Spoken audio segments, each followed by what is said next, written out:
Well, howdy there, Internet people. It's Belle again, and welcome to The Roads with Belle. Today is May 8th, and we're going down the roads to Canada with Carney. Trump and Carney met. It went well. It was one of those meetings where leaders feel each other out. Trump tried his flattery routine. It obviously didn't work. Carney commented about how there were moments he was glad that the press couldn't read his mind. It was clear that Carney wasn't impressed, but he was polite and diplomatic without getting pushed around. When Carney was elected, I said there were going to be a few main areas Carney was going to focus on. He's already started putting them all in motion, and one in a way that shows clearly he's already thinking about a post-Trump U.S.-Canada relationship. One area I said was going to be important was working with other non-U.S. trading partners, more to buy time and help the Canadian worker. This might not be as hard as some might imagine. According to Statistics Canada, which is their national statistics agency, in March, exports to the U.S. were down about 6.6%, which was expected. Here's the interesting part.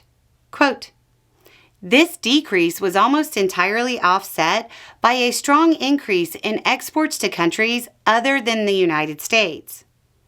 Canadians are doing what they can to make sure those numbers stay in that range, with many making long-term plans to exclude the U.S. from their core business." Mike Chisholm, who runs a consulting agency for Canadian exporters, said, quote, "If you are a smart, savvy business person, you are not going to jump right back into another arrangement where you are totally reliant on a U.S. partner. Owners want stability. Banks want stability. Private equity funds want stability. They are just going to be very, very careful."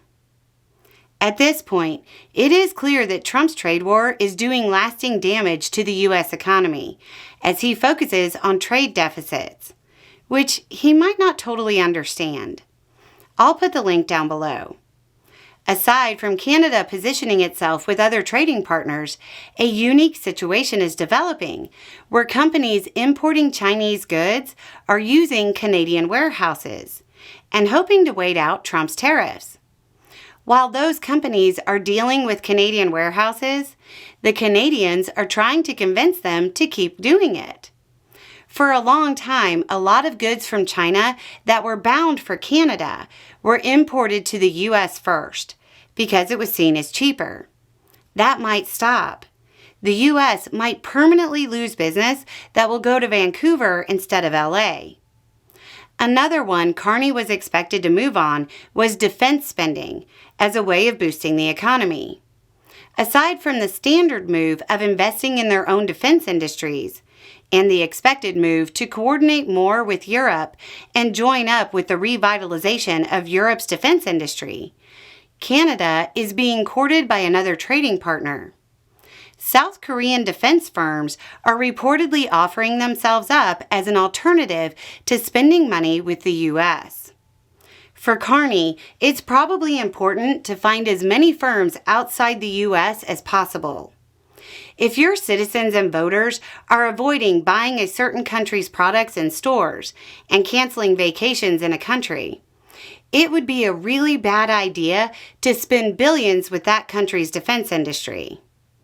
Then we have the housing crisis in Canada. They need cheaper homes.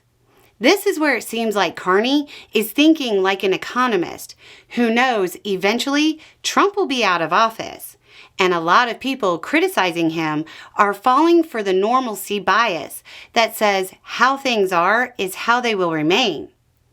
Carney has promised $25 billion in loans and another $1 billion in equity financing for Canadian companies that build modular homes.